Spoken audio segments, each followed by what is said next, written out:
Hello, everybody. Howdy! Welcome to our home. And as you can tell, she has a cold. I haven't been sick. I haven't even had a cold for like 3 years. And so it's my fault there's no other videos or a nail and coffin this weekend because I feel like crap. But we're going to do this anyways. It's just Had to. basically read a few things, share an elder's letter, a few things that we're aware of, and hopefully we can get this done in a timely fashion. Yeah, so I can go back to laying my butt on the couch.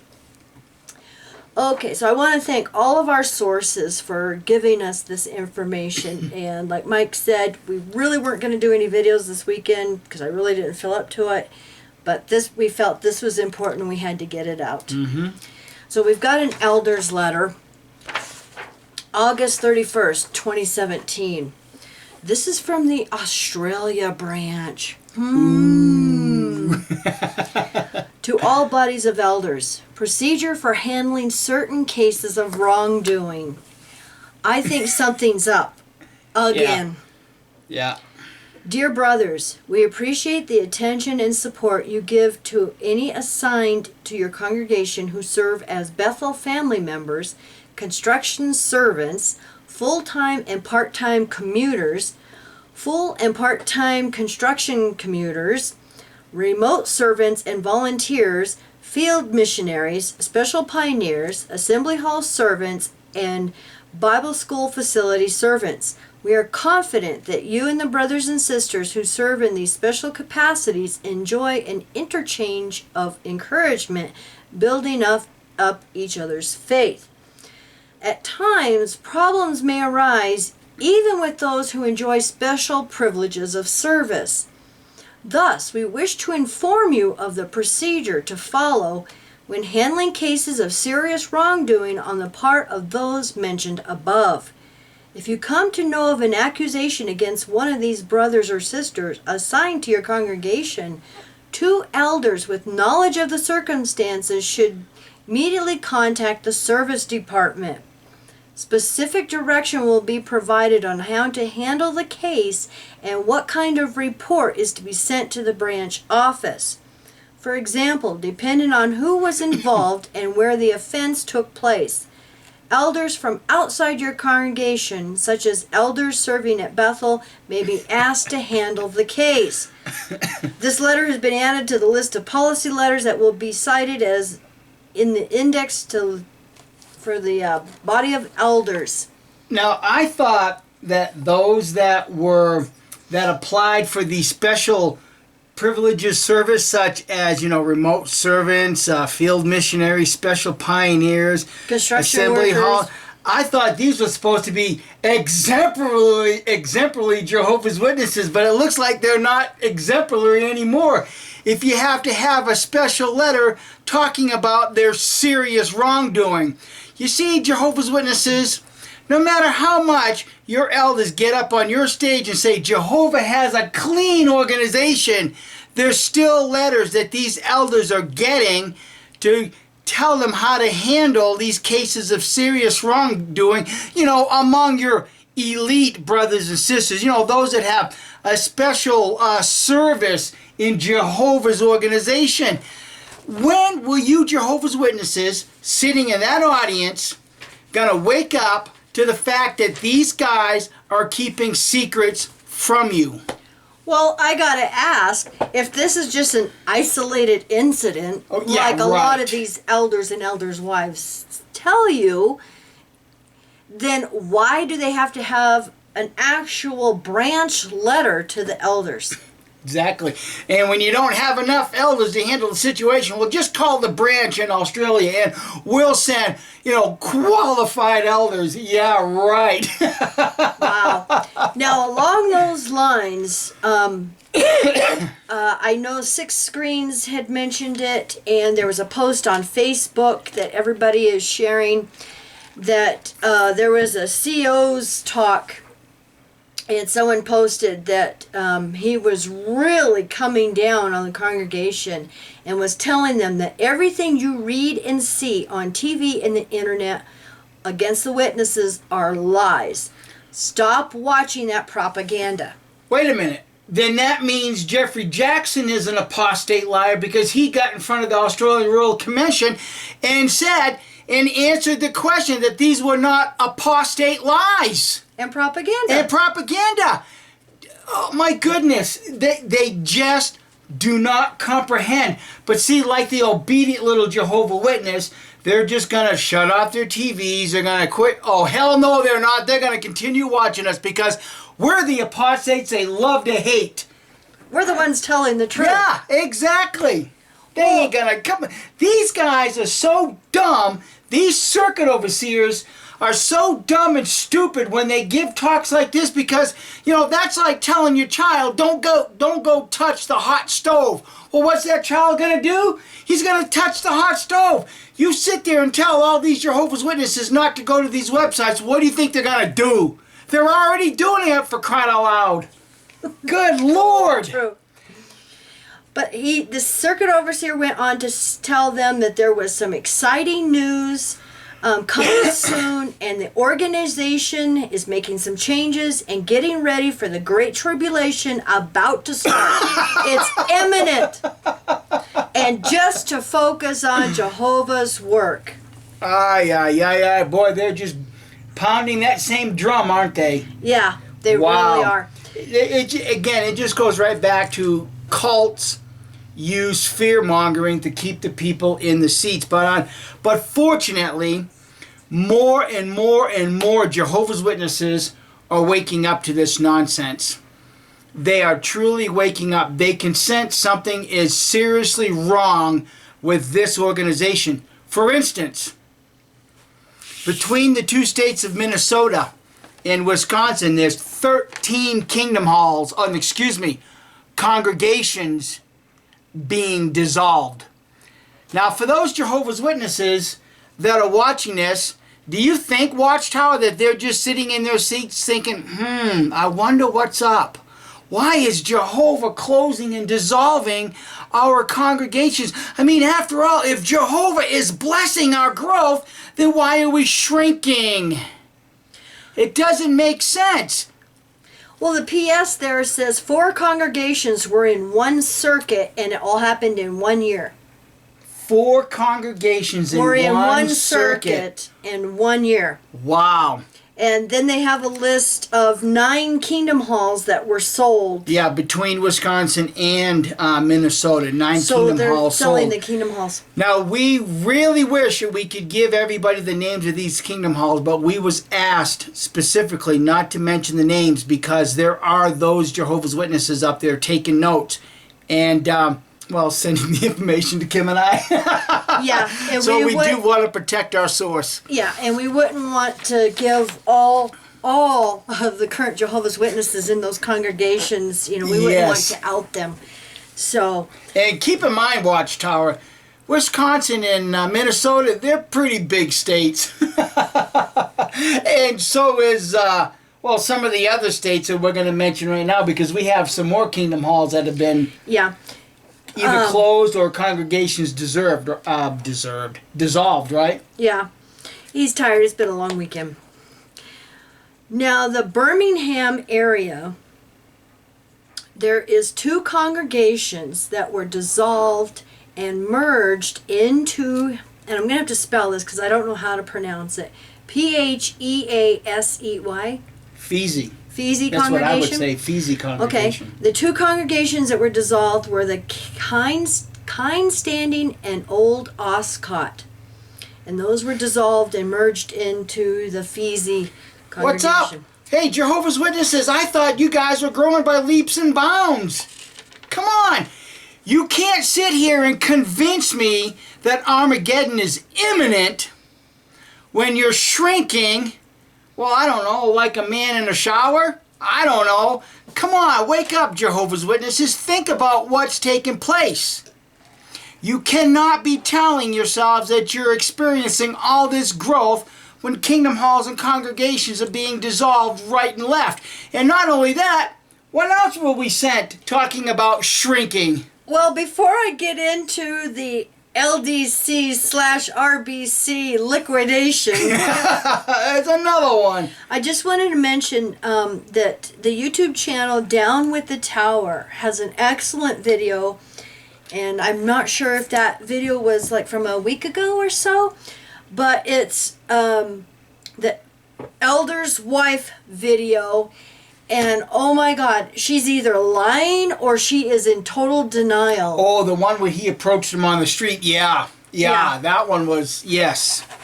Yeah. It just shows the cognitive dissonance because they say they're growing by leaps and bounds. Jehovah's blessing. Look, oh, Jehovah bless us so much that we have a new world headquarters, but yet all your kingdom halls are shutting down. What's up with that? Yeah. So thank you, one of our sources, very much for linking us this. It is from, he says, here we go again. It is the Texas RBC sale and auction. And I'm going to put some still shots up of this while I'm talking. Huge sale and auction. 30 plus trailer loads, used builder's surplus. And they have a link to pictures in that come up as a Google Drive. Well, see, they can sell this stuff off now because they're not building any more kingdom halls anywhere. Because, see, really, a company that is doing well financially wouldn't be selling off stuff like this when they could just transport it to another state and build more kingdom halls, would they? Well, but a company going out of business would liquidate. And this is what Watchtower is doing. okay, well, I got to ask, what is going on in Texas? Because we've been, telling about several congregations, assembly halls, and elders, and all of this, so what is going on in Texas? Okay, now Texas was just hit with Hurricane Harvey. And they're going to mention it at the bottom of this email and wanting your help and donations. But if they're going to be helping and doing relief work for the brothers and sisters and helping them rebuild and stuff, then why are they selling all of their builder stuff? Why don't they send this down to that damaged area? Because as you look at through some of this stuff, and Kim and I have, and we've noted that some of these trailers that they're auctioning off and selling are kitchen trailers. So why don't they take those down to South Texas and set them up to feed oh, wait a minute. Watchtower doesn't help people. See, they've got this 501c3 that make people think that they're a charitable organization. Well, why don't you take these kitchens down there and do some charitable work, Watchtower? Oh, no. That's not who you worship. You don't worship a charitable God, do you? You worship a selfish God that rips apart families. Anyway, this is in Belton, Belton, Texas. Sale, Friday through Saturday, September 22nd through the 23rd, 8 a.m. to 6 p.m. at the Bell County Expo Center. Auction, Sunday, September 24th, 8 a.m. Inspect, 10 a.m. Auction starts. No buyer premium. Wait a minute. Something just came to mind. Did it hurt? Yeah, it did. That 501c3. Now, let's take a look at a little bit of Watchtower history.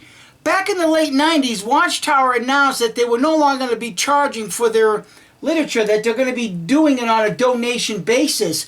And a couple of years ago, they got rid of the mortgages. Yeah. Then we find out that that Watchtower had a heads up with Swaggart, I think it was, because he was getting hammered as a 501c3 and he was selling his literature for a profit. So Watchtower comes out and it lies to all Jehovah's Witnesses, think that this is Jehovah's arrangement, but then we find out later that Watchtower had a heads up through the court system that they're going to get hammered or lose their 501c3 because they're selling literature. I'm wondering if they're not getting rid of all of this stuff at this point because they're about to lose their 501c3 and then end up having to pay taxes on all of this equipment. Never know. You never know, because, Watchtower is an organization that has secrets. Well, I was going to say, in this email, they mention another corporation that I have never heard of before. So I'm going to read this email that went out. Okay. All items sold on first come, first served basis. All sales are as is, where is, and final. No cash or checks accepted. Credit, debit card, NFC, tap payments only. Apple Pay. 1005 Red Mills Road, Wallkill, New York. So this is coming out of Wallkill. Oh, hey, don't bring checks, don't bring cash, just bring your credit card. Yeah. And I'm going to say what their email is here. It's Resource Recovery, jwcs@jw.org. Okay, and then it goes into the regular email. It says, Dear RBC LDC volunteers. And they have a picture of the expo there in Texas. Final RBC liquidation. The U.S. Branch Resource Recovery Team has arranged for a final Texas RBC liquidation. This event, held at the Bell County Expo Center, will be a 2-day public sale followed by a 1-day public auction. LDC volunteers from 25 states have been invited to work at this event. So come work for free. That was my comment, not in the email. Private pre-sale. All RBC LDC workers are invited to a private pre-sale for JW families only to have first pick on Thursday, September 21st, starting at 8 a.m.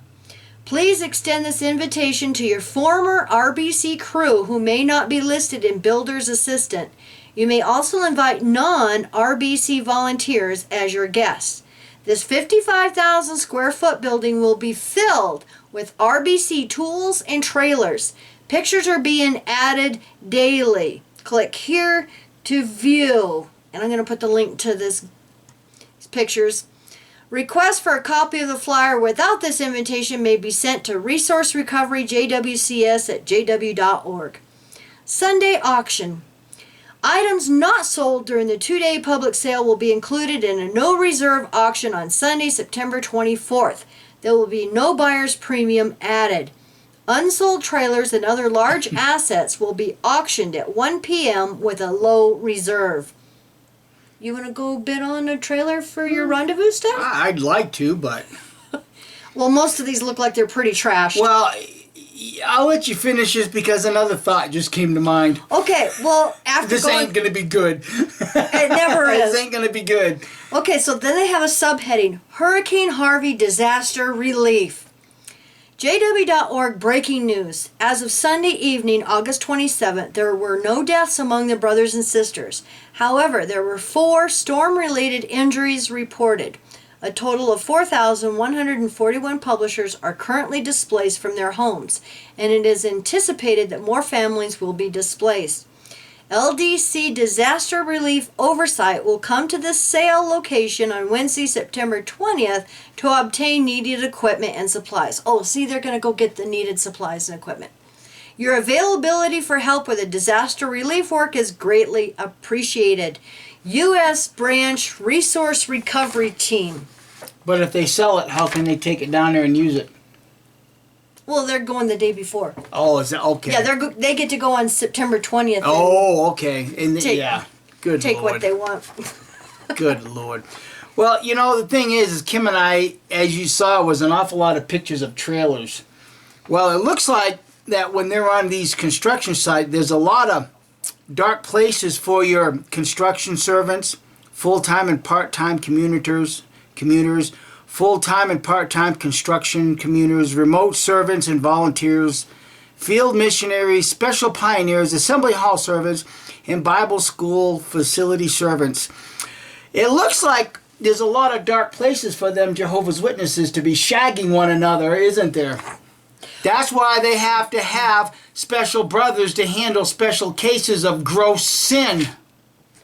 But the problem is that these brothers that are coming from Bethel to handle these problems are probably doing the same thing. Probably shagging one another. They're doing the same thing. See, the thing is, this moral issue that Jehovah's Witnesses are facing in Australia just doesn't happen in Australia. It's happening around the world for Jehovah's Witnesses. And the child abuse and hiding it and everything else. This is not an Australia issue. This is a worldwide problem that plagues the Jehovah's Witnesses. Well, it's not an isolated incident either. No, it's not. So you want me to read this? You up to it? Yeah. Okay. I just can't breathe. Oh. Well, what we have now is something that Kim and I have a great pleasure to read. Spike R. wrote it. And as a lot of you know, November 4th and 5th, 2017, there's going to be a huge gathering in New Jersey. Because this says New Jersey down here at a specific park. I didn't read the whole thing. Well, I'll read it then. Yeah. But I'll let you read it, and I guess we're going to probably mention a few things. Okay, press release. It's dated August 31st, 2017. Media inquiries. The Vast Apostate Hour at gmail.com. On November 4th through 5th, 2017, a grassroots gathering of former Jehovah's Witnesses from across the country will occur at Ringwood State Park in New Jersey, with a tour through downtown Warwick, New York. This gathering is open to the public, and all are welcome. The purpose of the event is for former Jehovah's Witnesses to share their experiences of what it was like to be part of the religion, and just to have a good time. Oh, yeah. The ruling council of the religion, the governing body of Jehovah's Witnesses, has been invited to attend to allow for an open and honest sharing in hopes of helping other Jehovah's Witnesses. We hope to have a constructive conversation about reforming policies that have proven so destructive to many people. In our modern era where hate speech abounds, this gathering instead seeks to reveal the truth of what individuals experienced when they were Jehovah's Witnesses, and what they experience after they leave. When someone becomes one of Jehovah's Witnesses, they are taught that they should not associate with people who are not Jehovah's Witnesses. Religion teaches that those who are not Jehovah's Witnesses are not good association for active members of the congregation. This creates a situation where the vast majority of Jehovah's Witnesses only have friends who are also in the religion. That being the case, if someone decides they can no longer agree with the teachings of the religion, if they decide to leave, all of their former friends will not talk to them anymore. This also applies to their family members. Thus, leaving Jehovah's Witnesses involves leaving your entire social structure and being labeled as an evil person by all that you knew for doing so. The high cost of leaving leaves many trapped mentally and emotionally in the religion. The high control atmosphere found within the culture of the Watchtower Society can be seriously detrimental to one's living a healthy and happy life. Many former members report PTSD and commonly suffer from depression and other psychological issues. From the youngest age, Watchtower exerts a high level of control, teaching their members that one should not get higher education, one should not plan for a future other than performing service for the Watchtower Corporation, and any pursuit outside of doing service for the Watchtower Corporation is a waste of time. Watchtower literature uses a considerable amount of artwork to reinforce their teachings under the threat of Jehovah's wrath, with imagery found in their publications rivaling Dante's Inferno, with the world being destroyed in a fiery cataclysm at Armageddon. Such imagery is used to reinforce the teaching that leaving the Watchtower organization results in one being marked for death. Then there are the thousands of victims of sexual abuse. The trail of court cases illustrating Watchtower's inability... The trial of court cases. Trail. Okay. Of court cases illustrating Watchtower's inability, refusal to protect the innocent is well established. Thankfully, many governments from around the world are waking up to the reality of how Watchtower exerts control over its membership.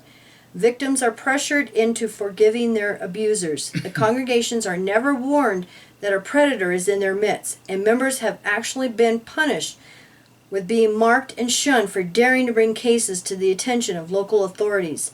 The net effect of treating sexual abuse as a sin and not a crime results in pedophiles in close contact with children, knocking on doors publicly as part of the Jehovah's Witness preaching work.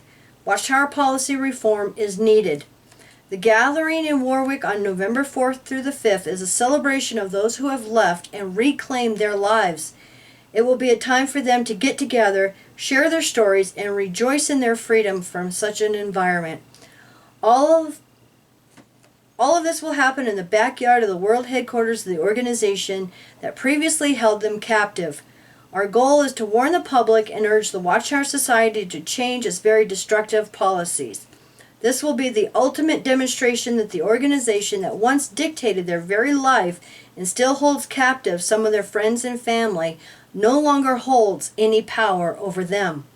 While their friends and family are still held by the invisible chains, this is nothing short of a celebration of the triumph of the human spirit over the tyranny of authoritarian oppression. Signed, the Global Alliance of Former Jehovah's Witnesses. Great job, Spike. Yes, very good. Whether this will have any true effect on Watchtower or not, that will be seen, but we do know that the Watchtower and Babel Crap Society is feeling a financial burden right now because they're liquidating, they're closing assembly halls, they're closing branch facilities, they're disbanding congregations. All of these things are a result of Watchtower no longer having the cash flow. They're like I've said it before and I'll say it again. This is nothing more than a corporation that is going under. And in fact, I kind of wonder if there's not maybe some sort of hostile takeover that's going to happen. Because, you know, you've got a whole board of directors in Pennsylvania where Don Adams is the president. Think about what I just said, Jehovah's Witnesses. I keep talking, and I've said this before. The real power of Watchtower is in Pennsylvania, not these 7 idiots in New York. And Don Adams is the president of the Watchtower Bible Tract Society. Do you really think that that man, Don Adams, is going to give up his power to these 7 idiots? These 7 idiots are driving the business right into the ground. You got one that gets before the court in Australia and lies through his teeth. And thousands of Jehovah's Witnesses in Australia wake up and see it, among the hundreds in the United States wake up and see it. That's a financial loss to the Watchtower Bible Tract Society. Well, all over the world. Well, that's what I'm getting at. All of this is nothing but financial loss for the Watchtower Bible Tract Society. And that board of directors must be shitting themselves when they're forced to sign over and sell all of this equipment, get rid of all of these kingdom halls because the cash flow is stopping. Because we have done our jobs very, very well in exposing who and what the Watchtower Bible Tract Society is. The fact that they have hidden child abuse. The fact that they have hidden spiritual abuse. The fact that they've hidden their lies regarding the cross and their subliminal images. So this event on November 4th and 5th is going to be one that we all hope is going to raise even a greater awareness on the East Coast, because from what I understand, that this news release is going to go to the press, that they're also going to be giving this press release to the churches in the area so that they themselves can have a greater awareness of what the Watchtower Bible Tract Society is all about. And in fact, maybe that weekend we have a few local churches here. Maybe we ought to print off a few of these news releases and just go hand them to the local churches. I can't be there, but maybe we can all do our little part. Maybe we can download this press release, and on that same weekend, November 4th and 5th, hit up your local churches and let them know what Watchtower. Let them know that there is a grassroots movement going on for that particular weekend. Let them read this. Let them share this among their parishioners so that the next time that Jehovah's Witness comes knocking at their door, they're already going to know that they're hiding a serious pedophilia problem. Well, like that branch letter, in Australia, was Yeah. basically saying, without saying anything, is that there is still a problem in Australia.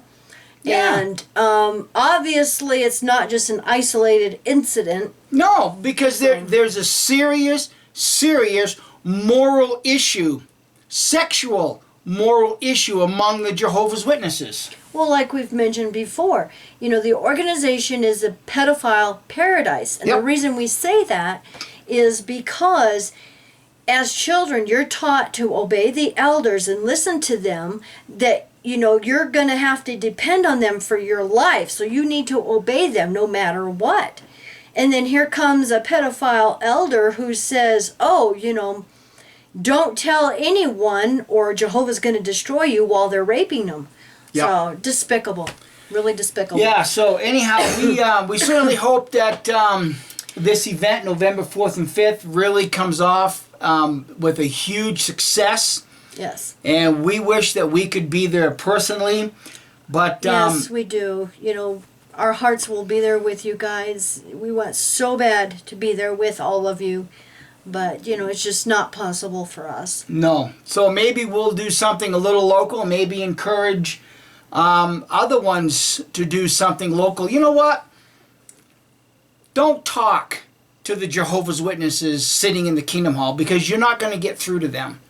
I think the most effect that we can have is go to these other little local churches with the press release. They will listen to you and they're going to say, oh my God, I never knew that they were hiding this. I never knew they were like this. I never knew that you can't talk to your family once you leave the religion. This is going to have such an impact on religiously minded people that when they come on knocking at their doors, and I'll say it again, they're going to be warned at who's in front of their door and the manipulation they use to try to keep you, and the fear-mongering that they use to keep you in their kingdom halls. Exactly.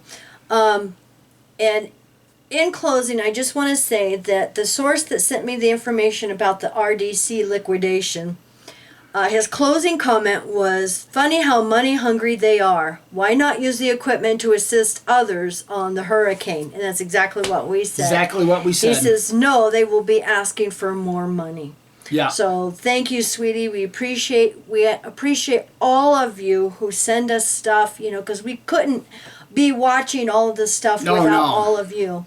No. And I wanted to say welcome to our new subscribers, and thank you to all of our subscribers and viewers. And I just wanted to mention that, Mike and I usually, we don't care about numbers. It's not about numbers. No, no. We don't sit with, charts on the wall and trying to figure out what video does best or all of that. No, we don't do that. But I do want to mention that someone had asked me for an analytical on one of their videos that we had put on our channel, and I just happened to notice that we have had over 4 million views on all of our videos. So wow. Thank you guys, because that's you. Yeah. That's all you. So thank you from the bottom of our hearts. 4 million, over 4 million. Over 4 million. Over 4 million. Did not know that. Wow. Yeah. Well, like I said, I don't usually pay attention to numbers. No, because numbers don't mean anything to us. But someone was just curious, of how many views their video had and the analyticals, on that. And so I went to that Google page. Yeah. And wow. Over 4 million views. It's like, my goodness. And I forget how many hours or minutes, however they, gauge that. I forgot, I didn't write it down because, to me it was no biggie. It's not important. Our activism, here's the thing, for Kim and I, and for me in particular, once this activism becomes about how many subscribers and numbers and views we have, if this is our main drive, then I swear I will be done, because then that means I will have lost focus. Because helping people leave a destructive cult like the Watchtown Bible Tract Society is not about numbers. It's not about views.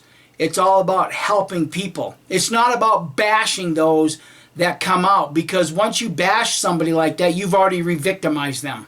And we just experienced that all over again in the XJW community.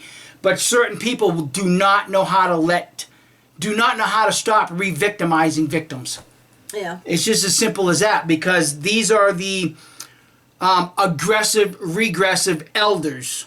They have not learned to let that watchtower indoctrinated hate go. So they have to re-victimize, because that's how we were all trained as Jehovah's Witnesses. Well, it's interesting that most of these aggressive, regressive elders are misogynistic. And Yeah. I mean, they just have no tolerance for women, no respect for women whatsoever. Yeah. So yeah. And here again, if we don't talk about these things that affect us, and if we don't recognize the things that are going on, if we just sit down and be quiet, then we're no better off than sitting in a kingdom hall right next to a pedophile and the elders not telling you that. We're not in a kingdom hall no more. It's as simple as that. So these things should be talked about. They should be pointed out, because there are many, many Jehovah's Witnesses coming out, waking up, and the last thing that they need to experience is an XJW re-victimizing them all over again, whether it be on Reddit, whether it be on Facebook, whether it be on any of these XJW forums. It needs to come to an end, and if it's not going to come to an end, then by God, we're going to warn Jehovah's Witnesses coming out that in this XJW community, there are those that work to re-victimize you once again. That's all I have to say about that. Exactly. So, thank you everybody for watching, and I hope you all find this good news like we have, of more liquidations, more congregations being dissolved. And let's remember that Minnesota and Wisconsin, right next to one another, that 13 congregations in those two states, that is big. Yep. That is a big number, of congregations dissolved. Yeah. That's really going to be hurting Watchtower's pride. Oh yeah, especially when we find out. Yeah, that's really going to be hurting these guys' pride. Hey, Don Adams, come on, you're the president. Get rid of these 7 idiots and put some smart men in there. Either that, or get rid of these 7 idiots and do the reform that this religion needs. Yep, exactly.